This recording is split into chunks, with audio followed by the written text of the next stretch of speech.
லக்னத்திற்கு 6வது வீடு சத்ரு ருண ஸ்தானம், கடன் ஸ்தானம்.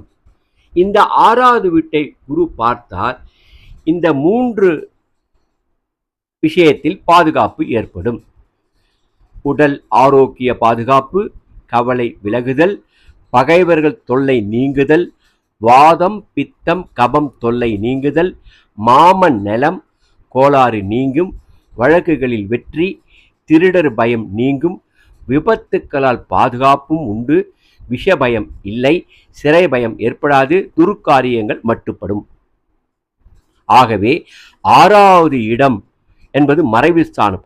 மறைவு ஸ்தானத்தை குரு பார்க்கும்போது இந்த மறைவு ஸ்தானத்துடைய பலன்கள் நமக்கு சாதகமாக இருக்கும்.